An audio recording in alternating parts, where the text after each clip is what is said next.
आदरणीय व्यासपीठ 10वी बॅचमधील माझ्या प्रिय विद्यार्थी मित्रांनो, मुले म्हणजे देवाघरची फुले, मी म्हणेन मुले म्हणजे माझा जीव की प्राण.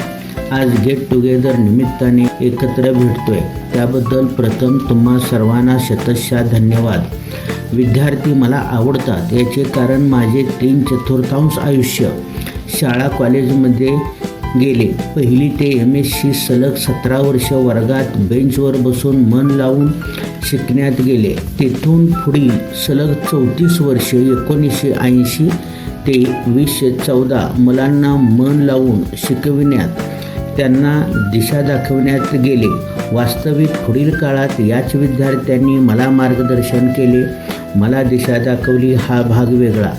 सबब माझे 70 वर्ष आयुष्यातील 51 वर्ष विद्यार्थ्यासमवेत गेले. मुलांना दिशा दाखवण्याच्या नादात दगडाच्या मूर्ती घडवताना एखादा ठोका अनावधानाने चांगल्या मूर्तीवर वेडावाकडा पण पडला. आज त्याची निश्चितच खंत वाटते. झालेल्या अनेक चुका सुधारण्यास जीवनरूपी नाटकात बंदी असते, तेथे रिटेक चालत नाही. हनुमानगिरी हायस्कूल ज्युनियर कॉलेजमधील 34 वर्ष म्हणजे माझ्या जीवनातील सुवर्ण काळ होता. याला सर्वस्वी जबाबदार तुम्ही आहात, कारण या काळात तुमच्यासारखी गोड नटखट मुले माझ्या जीवनात आली व माझे जीवन तुमच्यामुळे सुजलाम सुफलाम झाले. निमंत्रण पत्रिकेत तुम्ही टीप लिहिली, कार्यक्रमानंतर जेवणाचा आस्वाद घ्यावा. विद्यार्थी मित्रांनो, तुमच्यामुळे मला नोकरीमुळे पगारामुळे मी लाखो जेवणाचा आस्वाद घेतलेला आहे, घेतोय. मी कसे तुमचे उपकार फेडणार? वास्तविक आम्हीच तुम्हाला जेवण देणे गरजेचे होते.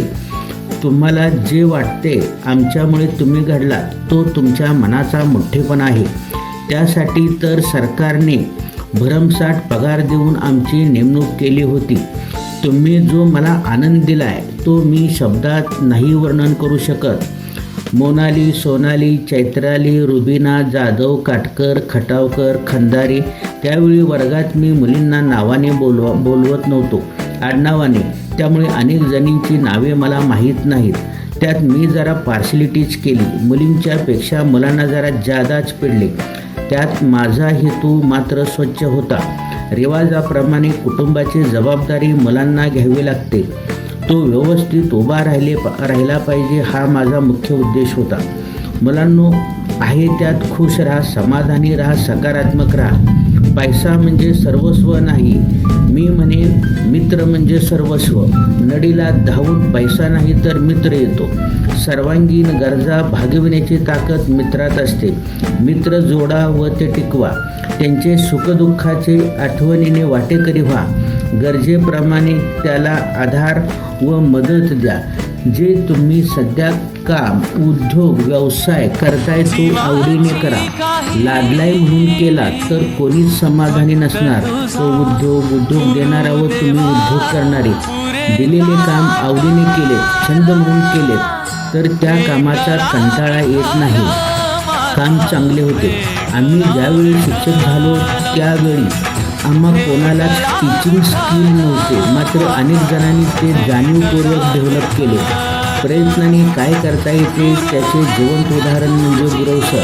ते माझे विद्यार्थी पण आणि सहकारी पण आहेत.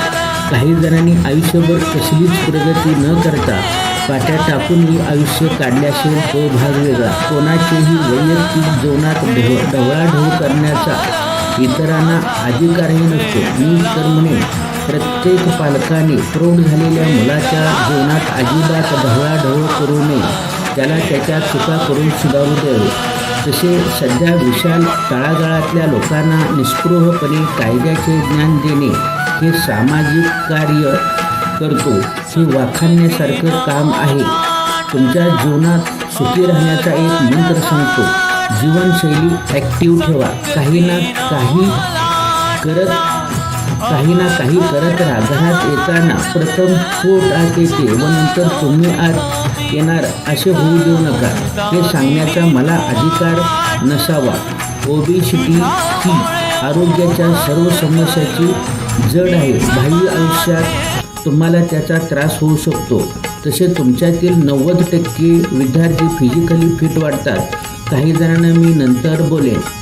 बैठे काम असले तरी हात पाय डोळे डोके गरजेप्रमाणे हलवत ठेवा. जीवनाप्रती सकारात्मक भाव असावा. वाईटातून चांगले घेता निवडता आले पाहिजे. अनेक परीक्षा अशाच प्रकारच्या असतात. एका प्रश्नाचे 4 पर्याय दिलेले असतात. त्यात एक चांगला असतो. तो तुम्हाला निवडता येतो काय याची परीक्षा घेतली जाते. त्याप्रमाणे मित्रातील, सहकार्यामधील, कुटुंब सदस्य, नातेवाईकातील गुण शोधा. दुर्गुणाकडे कानाडोळा करा किंवा सहज जमलेच तर ते काढून टाकण्याचा प्रयत्न करा. अट्टहास नसावा. पॉझिटिव्ह राहा. जीवनातील प्रत्येक गोष्टीतून सकारात्मक भाव काढा. या बाबतीत एक अविस्मरणीय आठवण सांगतो. माझे सहकारी भांबुरे सर यांच्या आई, त्यांना मी मामी म्हणत असो, एकदा गणपतीला भांडेवाडीला गेल्या असता साडीत पाय अडकून पडल्या व पाय फ्रॅक्चर झाला. त्यांना पाहण्यास आम्ही दवाखान्यात गेलो. वास्तविक पेशंटला धीर आधार देणे यापेक्षा गंभीर आजारातून लोक बाहेर पडले हे समजावून सांगणे.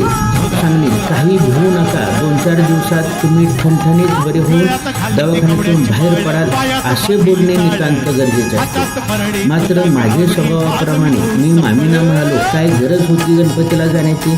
विनाकारण पाय मोडून घेतला. तेव्हा मामी मला म्हणाल्या, देवाला गेली म्हणून एकच पाय मोडला, अन्यथा 2 मोडले असते. याला सकारात्मक भाव म्हणतात. वाईटातून चांगले निवडणे शोधणे. त्यात मामीची दुसरी एक आठवण सांगतो. नळाला पाणी आले की कालचे पाणी शिळे म्हणून आपण उलटून देतो. मामी म्हणाल्या, नेर तलावात पाणी काही ताजे आहे का? गेल्या वर्षीच्या पावसाळ्याचे ते पाणी. त्या तलावावर काही झाकण आहे का? असे उघडे वागडे पाणी आपण पितो. मग घरात झाकून ठेवलेले कालचे पाणी आज शिळे कसे? कृपया पाण्याचा वापर व्यवस्थित करावा. नासाडी टाळावी. तर मुलांनो, असे ज्ञान समाजातून सदैव कोणी ना कोणी देत असते. ते घेण्याची लालसा आपणाकडे असली पाहिजे. प्रत्येकाने आयुष्यभर विद्यार्थी राहिले पाहिजे. आम्ही शिक्षक तरी काय करतो? वर्गात अक्षरशः ज्ञान फेकतो. प्रत्येकजण आपल्या कृतीप्रमाणे उचलतो व त्याप्रमाणे भावी जीवनात प्रगती करतो. प्रगती करून वरच्या पातळीवर पोचलेल्या व्यक्तीचीच समाजाला गरज नसते, तर तळागाळातील व्यक्ती पण तेवढाच महत्त्वाचा असतो. हे विसरून चालणार नाही. वास्तविक मुलांनो, 10वीपर्यंतच्याच खेड्यापाड्यातील मुलांचे गेट टुगेदर होते. तीच मुले भावनिकदृष्ट्या एकमेकाशी घट्ट जोडलेली असतात. शहरातील किंवा उच्च शिक्षित मुलांचे बहुतेक स्नेह मेळावे होताना दिसत नाही. मात्र त्याला आम्हा MSc वर्ग मित्रांची बॅच अपवाद आहे. आम्हा वर्गमित्रांचा तर दरवर्षी 2 रात्री 3 दिवसाचा शहराशेजारी रिसॉर्टवर स्नेहमेळावा असतो. विद्यापीठातील प्रोटोकॉल. आमचे एकही शिक्षक आज हयात नाही. रिकन्स्ट्रक्शनमुळे वर्ग पण अस्तित्वात नाही. त्यामुळे आम्ही गेट टुगेदर दूर बाहेरच घेतो. 3 दिवस आम्ही ड्रेस कोडमध्ये असतो. टी-शर्ट टोप्या छापून घेतलेल्या असतात. 3 दिवसाचा पूर्ण कार्यक्रम सुनियोजित असतो. स्वामी तिन्ही जगाचा आई विना भिकारी, तसे आज आम्ही गुरु विना भिकारी आहोत. आमच्या वर्गातील काही जण मयत आहेत. मात्र मागील व पुढील बॅचचे काही विद्यार्थी येऊन आम्हाला मिळाले व पुन्हा आमचा कोटा पूर्ण झाला. धन्यवाद विद्यार्थी मित्रांनो. तुम्हाला भेटून आनंद झाला. असेच भेटत जा, बोलत जा. जीवनात कधी अडचण आली तर सांगत जा. कधी मन माझ्यासारखे मोकळे करावे वाटले तर मी रिकामाच आहे. पुन्हा एकदा तुमच्या भावी वैभव संपन्न आरोग्यपूर्ण दीर्घायुष्यासाठी शुभेच्छा देऊन थांबतो. धन्यवाद.